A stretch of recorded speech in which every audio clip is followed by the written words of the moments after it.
Oui, merci James de me permettre effectivement de commenter avec vous nos propositions phares sur les sujets qui sont quand même des sujets évidemment essentiels. Quels moyens institutionnels, quels moyens démocratiques, quels moyens financiers pour faire mieux fonctionner l'Europe au profit des citoyens de l'Union européenne. Alors, dans le document, c'est les mesures 25, 26, 27 que je vais commenter, et je vais essayer d'être très rapide parce que je sais que Eric le souhaite. On garde notre tempo par rapport à ce que nous avons fixé en début de matinée pour examiner ces différents sujets. Alors, la proposition 25, c'est la proposition évidemment majeure que nous voulons mettre en avant pour lutter contre le déficit démocratique de l'Union européenne. Une grande avancée a été faite en 1979 avec la première élection du Parlement européen au suffrage universel direct. Nous nous souvenons de qui était président de la République à ce moment-là. Nous nous souvenons aussi du fait qu'il y a eu une convergence de vues avec le chancelier allemand Helmut Schmidt et le président français Valéry Giscard d'Estaing pour convenir qu'il fallait faire progresser la démocratie en Europe et donner le droit de vote aux citoyens européens pour élire des représentants au Parlement européen. Alors nous proposons d'aller plus loin, parce que ce n'est pas la peine de convoquer tous les électeurs de l'Union européenne pour élire des représentants au Parlement européen si ensuite il n'y en a pas des conséquences au deuxième degré, c'est-à-dire la formation de la Commission européenne. Vous savez qu'actuellement, les commissaires européens, ils sont désignés par les gouvernements. Nous suggérons que le président de la Commission et, entre autres, le président de la Commission européenne soit élu parmi les membres du Parlement européen pour renforcer sa légitimité. Actuellement, vous connaissez le nom de la présidente de la Commission européenne. Elle a été en fait désignée par une sorte de consensus des gouvernements. Nous proposons que ce soit le Parlement européen lui-même qui élise le président de la Commission européenne parmi ses membres.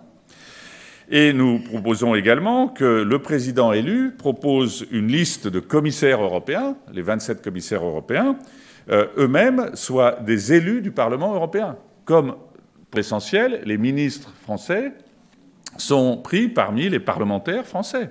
Donc il faudrait être cohérent. Ce n'est pas la peine d'avoir des commissaires européens désignés par les gouvernements respectifs. Et on a vu l'exemple, il est cité dans notre document, l'exemple du commissaire européen désigné en 2014, qui est actuellement d'ailleurs à la tête de la Cour des comptes, après avoir fait un passage à la Commission européenne.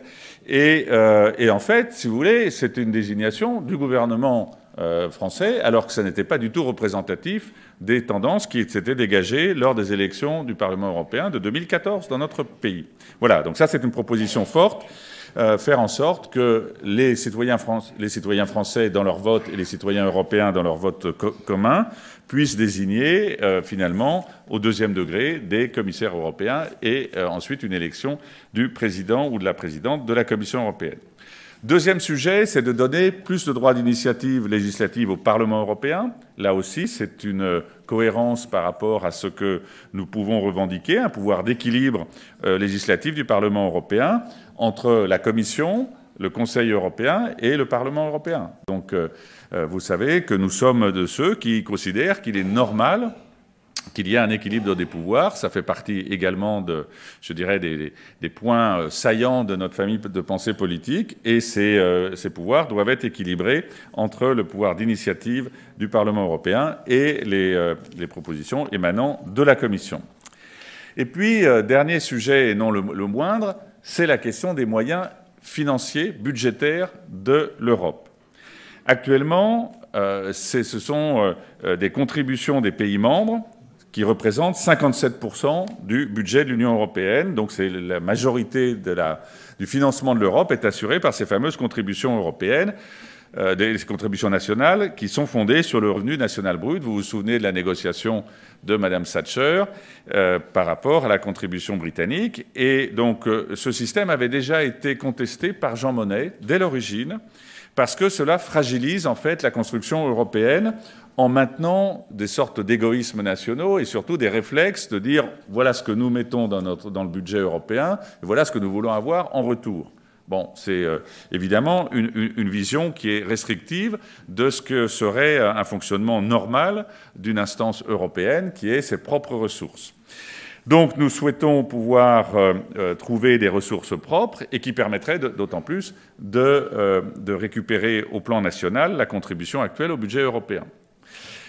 Notre proposition, c'est de faire en sorte que la taxe sur le carbone importé puisse financer finalement de façon propre, propre est le terme est le plus adapté d'ailleurs, le budget européen. Alors on vous a donné le mode de calcul.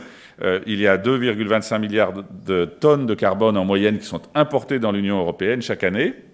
Donc nous suggérons qu'une taxe de 45 € par tonne permettrait de compenser intégralement la suppression des contributions nationales au budget européen. Donc ce montant est réaliste, puisque depuis 2023, la tonne de CO2 se négocie à plus de 100 € dans l'Union européenne, dans le cadre des systèmes communautaires d'échange de quotas d'émissions qui ont été mis en œuvre. Mais nous voulons évidemment affecter cette taxe directement au budget européen.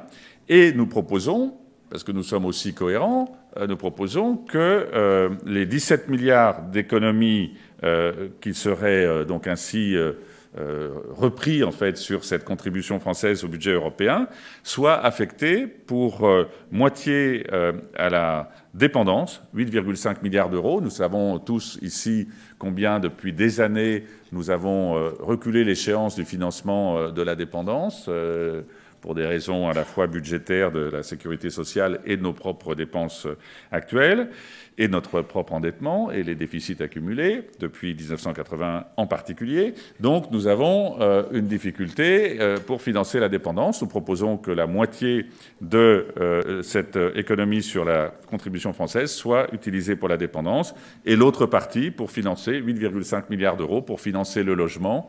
Nous savons aussi combien il est aujourd'hui important de pouvoir relancer la construction de logements à tous les niveaux, construction de logements sociaux, mais aussi construction de logements individuels qui sont nécessaires pour permettre aux Français de trouver des conditions de logement conformes à leurs souhaits. Et puis nous avons enfin une dernière proposition, mais elle a déjà été évoquée tout à l'heure par Brigitte Fourré, quand on évoque le continent vert. C'est une proposition que nous avons reprise de notre programme de 2019, c'est le livret E. Le livret E pour drainer l'épargne très importante des consommateurs, des citoyens européens, et pour la drainer vers des programmes européens. Et ça tombe bien, puisque, en fait, d'abord, Bruno Le Maire en a parlé il y a 8 jours, donc ça veut dire que quand même l'idée a fait son chemin. Mais surtout, je vous ai apporté la lettre que le président Hervé Marseille m'avait demandé de pouvoir citer. Je le fais très volontiers. La lettre que Christine Lagarde m'avait adressée à la suite de notre proposition dans la campagne des Européennes de 2019.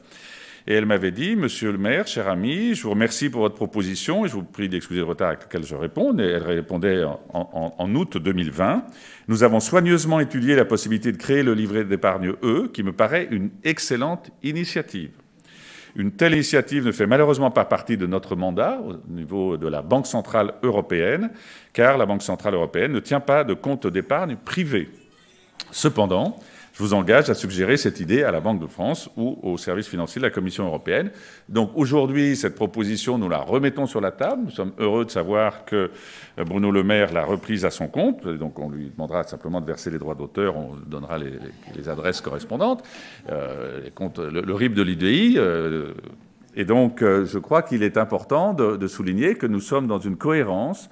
On est dans une cohérence sur des propositions budgétaires. On est également une cohérence sur le principe de subsidiarité appliqué à la bonne gestion de l'Europe. Et enfin, nous sommes ceux qui souhaitons évidemment que les élections au Parlement européen soient un grand moment d'échange démocratique et permettent ensuite d'en tirer des conséquences sur le plan des dirigeants futurs de l'Union européenne. Voilà les propositions que nous formulons et en souhaitant qu'elles retiennent votre attention.